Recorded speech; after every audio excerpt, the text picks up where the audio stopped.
Good evening students. तो आज हम लोग अपना जैसा कि पहले बताया गया था कि चैप्टर 6 स्टार्ट करेंगे हम लोगों का बायोलॉजी का, जो कि साइंस के हिसाब से 6 है लेकिन बेसिकली बायोलॉजी का चैप्टर 1 है।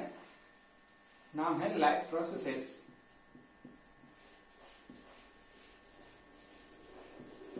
तो बिल्कुल सिंपल चीज से स्टार्ट करते हैं।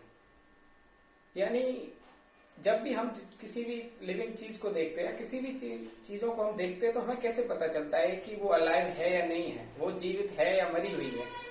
तो जैसे मान लो हम किसी कुत्ते को दौड़ते हुए देख रहे हैं, या भैंस को कहीं पे भी चारा खाते हुए देख रहे हैं, या किसी भी व्यक्ति को चिल्लाते हुए देख रहे हैं, तो उसके मूवमेंट से हम समझ जाते हैं कि वो जीवित है, वो अलाइव है। लेकिन मान लो यही कुत्ता जो दौड़ रहा था वो सोता हो, जो आदमी चिल्ला रहा था वो भी सो रहा हो, गाय जो घास खा रही थी वो भी सो रही हो, तब हम कैसे पता करेंगे कि वो जीवित है या नहीं है। लेकिन तब भी हम लोग ऐसा एक्सपेक्ट कर लेते हैं, एज्यूम कर लेते हैं कि वो जीवित हैं। क्यों? क्योंकि हम उनकी ब्रीथिंग प्रोसेस देखते हैं कि हाँ, अगर वो सांस ले रहे हैं तो इसका मतलब वो जीवित हैं, वो अलाइव हैं।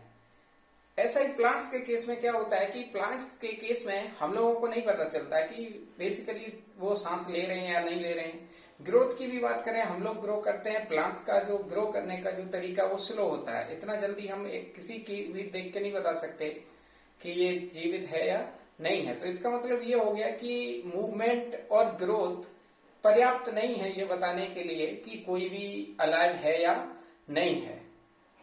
तो और भी क्या चीजें होती हैं, जैसे और भी जो लिविंग ऑर्गेनिज्म होते हैं, जैसे हम लोग अपनी बात कर ले मल्टी सेल्यूलर की, तो हम लोगों के पास एक ऑर्गेनाइज्ड स्ट्रक्चर है, एक अपनी एक खास बनावट है। हमारे पास टिश्यू है, टिश्यू के पास सेल्स हैं, ऐसे ही सब चलता रहता है।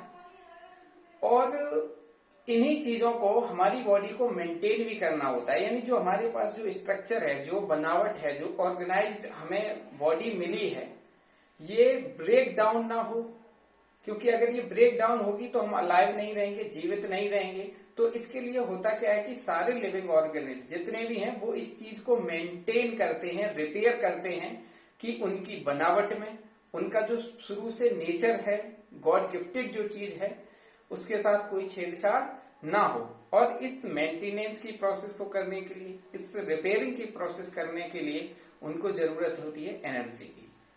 तो फिर सवाल आता है कि ये एनर्जी आती कहाँ है?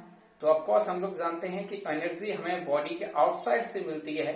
यानी मैं बात कर रहा हूं फूड की। यानी फूड के जरिए हमें एनर्जी मिल जाती है। और ये जो बाहर का जो सोर्स है एनर्जी का, वो बहुत ज्यादा अलग अलग तरीके का होता है। और हर ऑर्गेनिज्म की उस सोर्स से एनर्जी लेने का जो तरीका होता है वो भी अलग अलग होता है। और इसमें सबसे पहली प्रोसेस का नाम यहीं से आ जाता है कि जो फूड लेने की जो प्रोसेस है, यानी आउटसाइड से, आउटसाइड ऑफ बॉडी से जो हम फूड ले रहे हैं, जो एनर्जी ले रहे हैं, इसको जो लेने की जो प्रोसेस है उसे बोलते हैं न्यूट्रिशन। यानी लाइफ प्रोसेसेस की बात में सबसे पहली प्रोसेस का जो नाम है न्यूट्रिशन। लाइफ प्रोसेसेस से मतलब यानी वो प्रोसेसेस जो हमारी लाइफ को मेंटेन करने में मदद करती हैं, वो सारी प्रोसेसेस जो एक साथ काम करती हैं ताकि हम अपनी लाइफ को मेंटेन कर पाए, हम अपने बॉडी के स्ट्रक्चर को, अपनी बॉडी के ऑर्गेनाइजेशन को, सबको मेंटेन रखें, रिपेयर रखें। तो इसके लिए बहुत सारी प्रोसेसेस एक साथ हमारी बॉडी में वर्क करती हैं, उन्हीं को हम लाइफ प्रोसेसेस बोलते हैं। जिसमें से पहली प्रोसेस हो गई न्यूट्रिशन। यानी न्यूट्रिशन में क्या हो गया? फूड को लेना ताकि हमें क्या मिल सके? एनर्जी मिल सके। तो सबसे पहली हमने प्रोसेस समझ ली है, वो क्या है? हमारी न्यूट्रिशन है।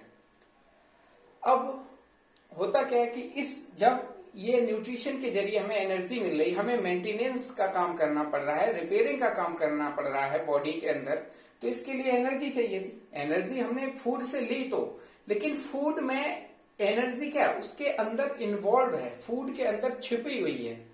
तो उसके लिए भी क्या करना होता है कि इस फूड को ब्रेक डाउन होना पड़ता है। ब्रेक डाउन होने से मतलब है कि फूड के कॉम्प्लेक्स पार्टिकल को छोटे छोटे सिंपल पार्टिकल्स में तोड़ा जाता है। वो फूड टूटता है, बिखरता है, फिर उसमें से एनर्जी रिलीज होती है, ऊर्जा उत्पन्न होती है। इसके लिए जो ज्यादातर लिविंग ऑर्गेनिज्म है वो ऑक्सीजन का यूज करते हैं। यानी ऑक्सीजन की मदद से ही हम इस फूड के अंदर जो छिपी हुई एनर्जी है उसे ले सकते हैं, यानी ऑक्सीजन की मदद से ही वो फूड वाली एनर्जी रिलीज होती है और हमें मिल पाती है। तो जो ऑक्सीजन लेने की जो प्रोसेस है उस प्रोसेस को बोलते हैं रेस्पिरेशन। तो दो प्रोसेस हो गई, यानी फूड लेने की जो प्रोसेस थी उसका नाम था न्यूट्रिशन, दूसरा ऑक्सीजन लेने की जो प्रोसेस है वो हो गई रेस्पिरेशन। अब हम जो फूड ले रहे हैं या जो ऑक्सीजन ले रहे हैं वो एक जगह पहुंच रही है, जबकि एनर्जी की जरूरत तो पूरे बॉडी को है।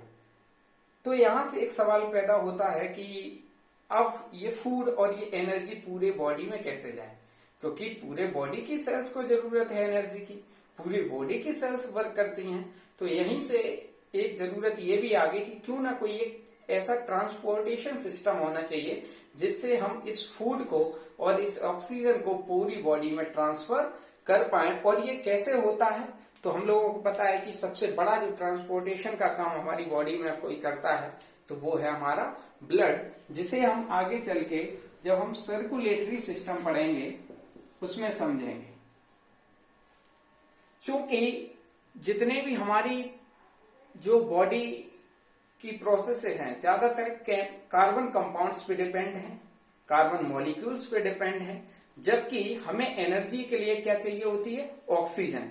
तो जब कार्बन और ऑक्सीजन मिल जाते हैं तो ये एक बाई प्रोडक्ट बनाते हैं, जो कभी कभार या नॉर्मल होता क्या है कि जो ऐसे बाई प्रोडक्ट बन जाते हैं जो हमारी बॉडी के लिए बिल्कुल यूजलेस होते हैं, वेस्ट होते हैं, जिनका हमारी बॉडी में कोई यूज नहीं होता है, या कभी कभार हार्मफुल भी हो सकते हैं हमारी बॉडी के लिए। तो ऐसे बाई प्रोडक्ट्स को हमारी बॉडी से बाहर भी जाना होता है, इन्हें हमें अपनी बॉडी से बाहर भी निकालना होता है। तो इसके लिए होता क्या है कि इसके लिए भी एक प्रोसेस है, इसका मतलब जो अगली प्रोसेस का नाम है वो है एक्सक्रीशन। यानी एक्सक्रीशन की प्रोसेस के जरिए हम क्या करते हैं, जो वेस्ट मटेरियल है हमारी बॉडी का, जो वेस्ट मटेरियल है यानी जो कार्बन और ऑक्सीजन से जो हमें मिला है बाई प्रोडक्ट जो कि हमारे लिए वेस्ट है, उसे हम एक्सक्रीशन की प्रोसेस द्वारा बॉडी के बाहर निकाल देते हैं। तो ये ही सारी लाइफ प्रोसेसेस हैं जिन्हें हमें इस चैप्टर में डिटेल वाइज पढ़ना है। न्यूट्रिशन की डिटेल पढ़नी है कि हमें अभी तक तो इतना पता है कि फूड लेते हैं, जो इनटेक कर रहे हैं वही न्यूट्रिशन है, लेकिन हम फूड कैसे लेते हैं, कैसे वो फूड डाइजेस्ट होता है, प्लांट्स कैसे फूड को लेते हैं, कैसे उस फूड से एनर्जी लेते हैं, ये भी पढ़ना है। अब देखो होता क्या है कि जो सिंगल सेल एनिमल्स होता है, जो एक सेल के हैं, उनका तो पूरे एनवायरमेंट से वो कनेक्टेड है आसपास से, तो वो अकेले ही सारा काम कर लेते हैं। जबकि जैसे हम लोग मल्टी सेल्यूलर हैं, हम लोगों की बॉडी कॉम्प्लेक्स है, हमारे सारी सेल्स या सारे ऑर्गन्स बाहर की दुनिया से डायरेक्ट कनेक्टेड नहीं है, इसलिए हमारे हर प्रोसेस के लिए अलग अलग टिश्यू हैं, स्पेशल टिश्यू हैं जिनका स्पेशल काम है।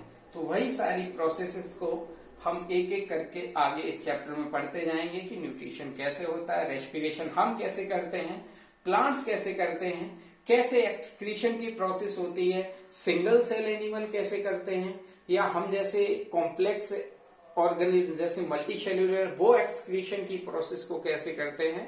तो यही सारी प्रोसेसेस हम आगे एक एक करके इस चैप्टर में पढ़ते जाएंगे।